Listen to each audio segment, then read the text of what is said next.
얼마 전 우리 매스컴에서 기독교인 공직 후보자가 행한 교회 강연 때문에 화제가 된 적이 있습니다. 그 내용은 우리 민족의 고난을 하나님이 주셨는가? 언론사가 이 강연의 일부분을 편집해서 내보내면서 사람들의 뜨거운 공방을 일으켰어요. 우리 민족을 너무 비하하는 게 아닌가. 사람들이 그 편집된 영상을 바라보면서 우리 민족이 게을러서 하나님의 벌을 받았다. 그리고 감정적으로 뭐를 또 보태느냐, 싸다 싸, 뭐 이런 느낌, 이런 뉘앙스, 그게 전달이 된 것 같습니다. 일부 기독교인들이 또 말합니다. 아니, 우리 민족이 고난을 당한 것은 일본의 제국주의자들이 나쁜 거지, 공산주의자들이 나쁜 거지, 그게 왜 하나님으로부터 온 거냐. 그래서 기독교에 누를 끼치느냐, 또 이런 의견을 발표하기도 했습니다. 어떤 타 종교단체에서는 물을 만난 듯이, 기회를 만난 듯이 기독교를 폄하하는 그런 기회로 삼기도 했습니다. 타 종교를 함부로 비하하면 안 되죠. 예의가 없는 행동이고 사회 갈등을 부추기는 거고, 무엇보다 불쌍한 것은 자신들의 정체성도 모르고 기독교를 비하하는 모습, 무지한 행위. 왜요? 모든 종교는 고난의 문제를 다루고 있거든요. 비판하는 그 종교, 그 종교인들 역시 자기들의 고난의 이해를 갖고 있어요. 어떤 종교에서는 세상의 고난이 전생의 업보다, 또 어떤 종교에서는 이 세상에는 선한 신이 있고 악한 신이 있는데 선한 신은 축복을 주고 악한 신은 고난을 준다. 또 어떤 종교는 이 세상에는 악이 가득하기 때문에, 물질과 온 세상은 악으로 가득 차 있기 때문에 이 세상을 떠나서 저 초월의 세계로, 이상의 세계로 가면 거긴 선이 있다, 그게 구원이다, 이렇게 믿는 종교 철학이 있어요. 또 어떤 종교에서는 이 세상은 선과 악의 싸움이야, 팽팽한 싸움이야, 선과 악의 갈등, 선과 악의 전쟁터. 그래서 우리는 평생을 선과 악의 전쟁터 속에서 그리고 우리가 이 전쟁에서 승리하고 악의 세력을 이기는 것, 그래서 선의 세계를 만드는 것, 이것이 우리의 목표요, 사명이다, 그것이 구원이다, 이런 종교 이해도 있어요. 여러분은 어떻게 생각하십니까? 기본부터 한번 짚어볼까요? 하나님은 사랑의 하나님 맞습니까? 왜 아멘이 부족해요? 하나님은 사랑의 하나님 맞잖아요. 하나님은 사랑의 하나님 맞습니까? 하나님은 축복의 하나님 맞습니까? 그런데 축복의 그 하나님이 우리에게 고난을 주는 것 맞습니까? 이거 정답인데 아멘 소리가 너무 크네요. 제가 놀랐네. 대구중앙교회 수준이 대단하네. 그러면 이 사랑의 하나님이, 축복의 하나님이 고난 주시고 사랑의 하나님이 우리에게 고난도 주십니까? 아멘. 예. 그러나 이제 이 사실을 어떻게 이해하느냐. 예. 맞습니다. 결론적으로 맞아요. 근데 어떻게 그럴 수가 있느냐? 그것이 오늘의 본문의 메시지입니다. 동방의 의인으로 소문난 욥이라는 사람이 있었습니다. 사람들에게 좋은 소문이 났어요. 대단한 거죠. 부자가, 엄청난 부자인데 이 부자가 좋은 소문이 났다, 이런 축복이 어디 있습니까? 정말 훌륭한 사람이에요. 그런데 더 훌륭한 것은, 이건 비밀스러운 이야기예요. 세상 사람들은 모르는 이야기예요. 근데 우리는 성경을 통해서 알고 있어요.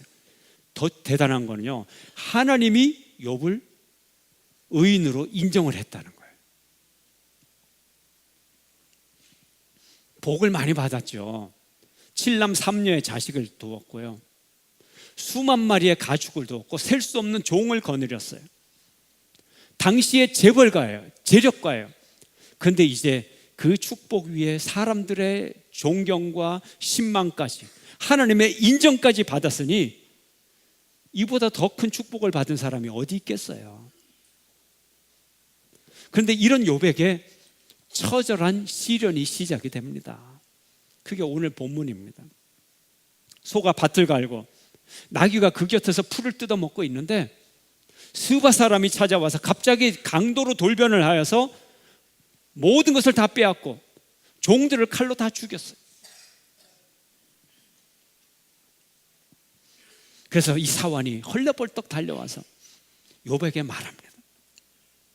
근데 이 종의 보고가 끝나기도 전에 저기 멀리 달려오는 또 다른 종이 있어요. 급히 달려옵니다. 이 말을 합니다. 주인님, 하늘에서, 마른 하늘에서 낙뢰가 떨어졌는데 그 낙뢰 때문에 들판의 양과 모든 종들이 다 죽어버렸어요. 나만 홀로 겨우 살아서 이렇게 옵니다. 근데 이 말이 끝나기 전에 또 다른 종이 달려오는 거예요. 그 종이 와서 말합니다. 갈대아 사람이 세 대로 나누어서 아주 조직적으로 계획적으로 공격을 해왔는데 모든 낙타를 다 빼앗아가고 모든 종들을 다 죽였습니다. 저만 살아남았습니다. 그런데 웬걸 또 다른 종이 달려오고 있어요. 분명히 불길한 소식이에요. 이 종이 와서 말합니다. 주인님, 주인의 자녀들이 10남매가 한 집에서 함께 잔치를 하고 있었는데 들에서 큰 돌풍이 불어서 기둥 4개를 다 부러뜨려서 지붕이 폭삭 주저앉아서 10명이 다 죽고 종들도 다 죽었습니다. 일순간에 닥친 재앙이에요. 아니, 이런 의인에게, 하나님이 인정한 의인에게 모든 것을 잃어버리는 시련이 닥칩니다. 욥이 깜짝 놀랐어요. 너무 고통스러웠어요. 겉옷을 찢고 머리카락을 다 밀고 죄를 뒤집어 쓰고 땅에 엎드려 하나님께 예배했어요. 여기서 뭔가가 우리가 생각했던 것과 뭔가 좀 다른 걸 발견하게 돼요. 엄청난 비극 앞에 뭘 했다고요? 예배했다는. 그가 이렇게 고백합니다. 오늘 본문 21절 함께 시작. 이르되 내가 모태에서 알몸으로 나왔은즉 또한 알몸이 그리로 돌아가올지라. 주시니도 여호와시오 거두시니도 여호와시오니 여호와의 이름이 찬송을 받으실지니이다 하고, 모든 축복의 원인이 하나님, 그리고 모든 것을 거두어 가시는 그 고난의 원인도 하나님임을 고백했어요. 근데 더 중요한 고백이 있어요. 이 모든 것의 주심과 거두심의 하나님 이전에 뭐라고 얘기를 합니까? 내가 어디서 뭐로 나왔어요? 모태에서 알몸으로 나왔어요. 또한 알몸으로 돌아가실지라. 하나님을 생사화복의 하나님으로 고백합니다. 생사화복. 안 믿는 사람도 하나님은 생사화복을 주관하시는 분이라고 믿어요. 그 사실만은 믿어요. 하나님은 사랑의 하나님이시죠. 화의 복의 하나님이시죠. 그러나 그 이전에 창조주이십니다. 생사를 주관하시는 하나님이에요. 살아야 복을 받든지 화를 받든지 할 거 아니에요. 생사가 우선인 거예요. 생사화복에서 생사가 화복보다 먼저 나오는 거예요. 생사라는 것은 인간의 처음과 끝이에요. 그 안에 복과 화가 있는 거예요. 근데 사람들은 복과 화만 바라보는 거예요. 하나님은 세상 만물과 우리 인생을 만드셨죠. 우리를 태어나게 하고 죽게 하십니다. 사람들은 죽는 것만 보는 거예요. 죽기 이전에 뭘 하셨어요? 태어나게 하셨다니까요. 죽음이 무엇이죠? 만물의 끝, 생명의 끝이 죽음이에요.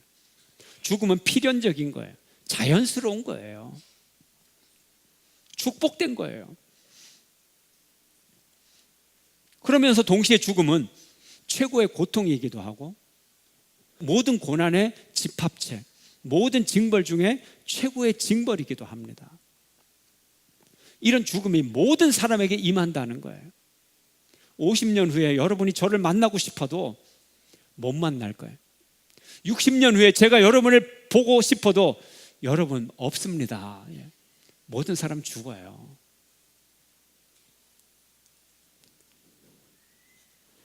죽음도 축복이에요. 여러분이나 저나 어떻게 하면 하나님을 잘 섬길까 고민하면서, 물론 부족한 가운데서도 그러고 살면서 죽어요. 축복이에요. 그리고 이 세상의 악인들 죽어야죠. 그것도 축복이에요. 우리가 사랑의 하나님이 어떻게 고난을 주시는가? 고난이라고 하는 그것, 힘들다고 하는 거기에만 초점을 맞출 것이 아니라 생사화복을 고백한다면 우리는 고난의 의미도 쉽게 아는 거죠. 최고의 축복 끝에도 죽음이 오는 거예요. 우리가 최고의 축복을 가지고 살아도 욥도 죽는 거예요. 그리고 그 의인의 자식들도 죽는 거예요. 그리고 최고의 고난의 끝에도 죽음이에요. 축복의 끝도 죽음이지만 고난의 끝도 죽음이에요. 형벌의 끝도 죽음이고 축복의 끝도 죽음이에요. 선인에게도 죽음이 닥치고 악인에게도 죽음이 닥치고. 우리가 하나님을 알아야 되죠. 하나님은 어떤 분이라고요? 사랑의 하나님. 사랑의 하나님을 말하기 전에 이미 창조의 하나님을 먼저 믿어야 되죠. 그리고 우리에게 죽음을 주시는 분이라는 하나님을 믿기 이전에 이미 창조의 하나님, 우리 생명을 만드시는 하나님을 먼저 기억해야 되죠. 그래서 이 모든 것을 종합을 하면 하나님은 만물의 주인이시고 내 인생의 주관자이시다, 이걸 고백합니다. 많은 신앙인들이 세상에 있는 고난에 대해서 어떻게 설명을 해야 되는지 고민을 했어요. 하나님은 한편으로 전능하신데, 하나님은 또 다른 면으로 선하신데, 하나님은 고난을 막으실 전능하신 힘이 있고, 하나님은 우리를 사랑하시는 선한 뜻이 있어서 우리를 고난으로, 의미 없는 고난으로 우리를 몰아넣지 않으실 텐데, 현실 가운데 왜 고난이 있으며 왜 의인도 고난을 당하는가? 이런 질문. 그러나 이런 질문은 전혀 새로운 게 아니죠. 인류는 처음부터 질문을 했어요. 어디서든 이런 질문이 있습니다. 인도와 중국, 이집트, 바벨론, 이란, 이스라엘, 그리스, 로마, 또 언제든지 고대인이나 중세인이나 현대인이나 저와 여러분이나 항상 이런 질문을 하죠. 구약 욥기에 바로 이 질문에 대한 대답이 있습니다. 이 시련이 왜 왔는가? 하나님께서 사탄에게 욥을 시험하도록 허락을 하시는 거예요. 그의 생명은 제외하고 모든 것을 다 빼앗을 수 있다. 시험해봐라. 자녀들도 죽이고요, 소유도 다 빼앗고 그의 몸에도 병을 일으켰어요. 이런 엄청난 고난에도 욥은 하나님을 배반하거나 원망하지 않았습니다. 22절 함께 읽을까요? 함께 시작. 이 모든 일에 욥이 범죄하지 아니하고 하나님을 향하여 원망하지 아니하니라. 이게 욥의 특징이죠. 아까도 고난이 왔는데 처음부터 예배의 자리에 갔고 범죄하지 않고 원망하지 아니하였다. 하나님을 향하여 불쾌한 감정을 표현하지 않았다는 거예요. 왜 나에게? 왜 이런 일이? 하나님 맞아요? 하나님 믿지 않겠다고 그런 말을 하지를 않았어요. 원망하지 않았어요.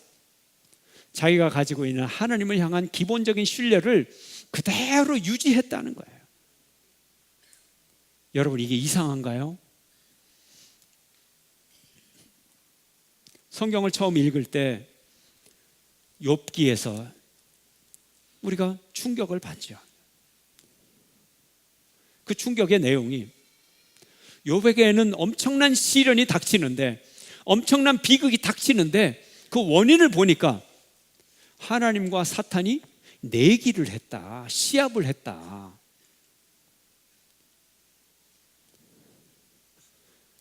왜 시합을 했나요? 사탄이 세상을 두루 돌아다니다가 하나님 앞에 왔어요. 세상을 두루 다녔어요. 왜 다녔나요? 관광하고 왔나요? 사탄이 세상을 두루 다닌 거는요, 온 세상에 있는 불의와 부조리와 사람들의 죄와 악과 이런 것을 다 살피고 와서 이제 하나님 앞에 이제 고발하려고 서는 거예요. 사탄의 임무는 죄를 고발하고 징벌하고 파괴하는 거예요. 두루 다니면서 세상의 모든 악을 꼼꼼히 다 보고 왔어요. 이제 고발하는 순서가 온 거예요. 그런데 이제 모든 죄를 고발하려고 준비하고 있는, 온 세상을 돌아다니고 와서 온 세상의 죄를 고발하려는 이 사탄에게 하나님이 자신 있게 한마디를 던집니다. 내 종 욥을 보았느냐? 그만한 사람 없지? 네가 세상의 모든 죄를 고발하려고 해도 욥 하나만큼은 흠잡을 데가 없어. 한번 고발을 해봐. 성경을 보면요, 사탄이 욥을 고발을 하지를 못합니다. 할 게 없어요. 하나님이 인정한 의인인데 무슨 고발을 할 게 있겠어요? 그래서 사탄이 이렇게 대답을 합니다. 하나님, 욥이요, 그렇게 하나님을 잘 섬기는데 이유가 있어서 섬기지 이유가 없는 게 아니에요. 하나님 한번 생각해 보세요. 하나님이 그 욥에게 얼마나 많은 큰 축복을 주셨는가. 7남 3녀 10남매의 자녀를 주었고 수만 마리의 가축을 주었고 당대 최고의 재벌이고 최고의 명망을 얻게 하셨는데 하나님을 안 섬길 사람이 누가 있어요? 하나님 안 섬기면 자기만 손해인데. 자기 이익 때문에요. 이익 때문에. 욥의 진실을 좀 하나님이 아셔야 돼요. 그런데요, 하나님이 사탄에게 이렇게 대답을 하시는 거예요. 그렇지 않을걸? 그렇다면 욥의 소유를 너에게 다 맡길게. 그러나 그의 몸에는 손을 대지 마. 그래서 오늘 이 본문의 얘기가 나와요. 소유를 다 빼앗아 버렸어. 근데 욥은 하나님께 예배의 자리로 나오고요, 하나님을 원망하지 않았어요. 1라운드 누구 승리? 하나님이 이겨버렸어요. 사탄이 졌어요. 그래서 2회전이 또 시작이 됩니다. 하나님, 그래도 지 몸 하나는 견딜 수 있잖아요. 그래? 그럼 이제 건강은 건드려도 좋은데 생명은 건드리지 말아라. 하나님과 사탄의 2회전이 시작이 되는 거예요. 우리가 성경을 좀 독자적으로 읽어야 돼요. 그 수준이 되려면 많은 노력을 기울여야 되는데, 저 스스로도 독자적으로 성경을 읽고 독자적으로 성경을 해석하기 시작하면서 욥기를 통해 많은 충격을 받았어요. 저의 선입견을 다 깨버렸어요. 그런 내용들이 많이 나와요. 지상에서 욥은 너무나 많은 고통을 당하고 비참한 고통을 받고, 그리고 그러면서도 믿음 하나를 생명보다 더 중요하게 붙잡고 있는데 그 이유가 하늘에서 내기 시합이다. 여기에 교훈이 있는 거예요. 왜 하나님은 사탄과 내기를 하며 욥에게 고난을 허락하셨나? 첫째로, 하나님은 선한 세력에게만 주인이 아니라 악하게 보이는 모든 세력들의 주인이라는 거예요. 하나님은 선의 주인이시고 악은 악한 신에게 뺏긴 것이 아니라 하나님은 선과 악의 모든 것의 주인이시라는 거예요. 우리가 이 점을 확실히 알아야 돼요. 하나님이 힘이 없어가지고 사탄에게 싸우다가 힘이 밀려서 욥의 축복을 빼앗긴 게 아니라는 거예요. 세상의 악이 아무리 강력한 것처럼 보여도 하나님은 악의 세력도 지배하고 계시고, 사탄이 제 아무리 힘이 세고 아무리 강력하게 활동을 해도 하나님께서 사탄을 지배하고 계시고 하나님의 통제 아래에서 사탄이 활동하고 있다는 거예요. 우리가 아무리 힘들게 살아가도 우리는 전능하신 하나님의 날개 그늘 아래 있다는 거예요. 잠시 그늘이 있을지라도 하나님의 보호하심의 날개 그늘 아래 우리가 살아가고, 우리가 고난을 당하고 악의 패배를 당하는 것 같아도 하나님은 눈동자처럼 우리를 보고 계시다는 거예요. 빼앗긴 존재가 아니라는 거예요.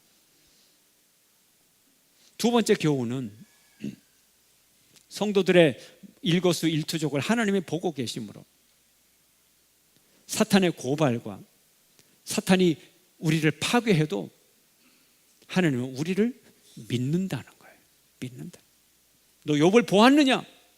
그 같은 의인을 보았느냐? 그는 모든 것을 빼앗아도, 그의 건강을 모두 빼앗아도 그는 나를 향한 믿음을 버리지 않을 거야. 한번 시험해봐. 자신 있어. 우리를 향한 믿음이에요. 여러분에게 고난이 왔어요. 하나님이 여러분을 고난에 내버려 두었어요. 아, 하나님이 나를 영원히 버렸는가가 아니라 여러분을 믿고 있다는 거예요. 신뢰하고 있다는 거예요. 그까지 고난쯤이야. 그까짓 어려운 쯤이야 견뎌낼 수 있어. 그것 때문에 나를 버리는 그런 불신자가 아니야. 그의 믿음은 대단해. 하나님이 신뢰하고 있다고요. 하나님이 신뢰해서 고난을 주었는데, 나에게 왜 이런 고난이 있는가? 영광스러운 태극 마크를 달고 월드컵 대표 선수로 나갔는데 전반전 뛰니까 너무 힘들어. 누가 나를 이렇게 미칠 정도의 고생을 하도록 만들었는가? 나 대표팀 안 할래. 이런 철없는 축구 선수는 없을 거예요. 쟤 지쳤어, 나와야 돼. 아니요, 나 끝까지 뛸래요. 저를 믿어주세요. 이게 진짜 국가대표 아닌가요? 하나님이 우리를 믿고 있단 말이에요. 신뢰하고 있단 말이에요. 버리신 게 아니라 말이에요. 그만큼 믿고 있어서 자신이 있다는 거예요. 욥처럼 우리가 고난을 겪든 말든 하나님이 재미로 사탄과 내기를 하시는 게 아니라 말이에요. 세 번째로, 우리의 고난에는 우리가 그 원인을 모르는 고난도 있다는 거예요. 하나님께서 어떤 이유로 우리에게 고난을 주시는지 우리가 다 알 수 있는 거 아니라는 거예요. 모르는 것도 인정을 해야 되는 거예요. 욥기서를 읽어보면요, 끝까지 읽어봐도요, 욥기서 42장이 완전히 끝났는데도 그래도 욥은요, 자기 고난이 왜 왔는지를 몰라요. 하나님이 그에게 2배의 축복을 주었어요. 모든 걸 다 회복시켜 주셨어요. 원위치로 돌아갔어요. 축복의 자리로 돌아갔어요. 그리고 욥기서가 끝납니다. 근데 그럼에도 불구하고 그 수많은 시련의 원인이 왜 나왔는지를 모르는 거예요. 하나님이 사탄과 위에서 시합을 했는지 그걸 모르는 거예요. 그래도 승리를 했어요. 꼭 알아야만 승리하는 게 아니에요. 하나님께서 모든 악을 이기는 권한을 가지시고 권세를 가지시고 악을 심판하시는 하나님이기 때문에 우리에게 온 고난, 어떤 억울한 고난도 우리가 악에게 짓밟히고 짓눌리고 만물의 찢기처럼 될지라도 그 고난을 받아들이고 인내하고 참을 수 있는 것은 하나님의 심판, 하나님이 정의로운 눈으로 다 바라보시고 우리의 믿음 지키기를 격려하시고, 그리고 하나님이 마지막 최후의 심판을 하시기 때문에 우리는 악을 이길 수가 있는 거예요. 저항할 수가 있는 거예요. 고난 중에서도 하나님께 예배 드릴 수 있는 거예요. 전능하신 창조주 하나님을 믿기에 우리는 그분이 주시는 고난을 받아들이는 거예요. 의와 심판을 믿기에 현실의 모순 속에서도, 현실의 악 가운데서도 인내할 수 있는 것입니다. 원인 모르는 잔혹한 고통 속에서도 우리는 악을 향하여 싸울 수 있고 참된 예배자로 하나님 앞에 나갈 수 있는 것입니다. 창조주 하나님이 사랑의 하나님 되시고, 창조주 하나님이 종말의 하나님이 되시고, 창조주 하나님이 심판의 하나님이 되십니다. 기쁠 때나 슬플 때나, 부흥할 때나 멸망할 때나, 고난 중에나 또 좋을 때나 언제나 하나님을 찾는 여러분 되시기를 축원합니다. 오직 모든 것이 하나님으로부터 오고 인생의 모든 때에 하나님께 더 나아가고 더 인내하고 더 고난을 위하여 참고 더 악과 잘 싸우고 하나님을 예배하는 참된 경배자, 참된 믿음의 사람 되시기를 주의 이름으로 축원합니다.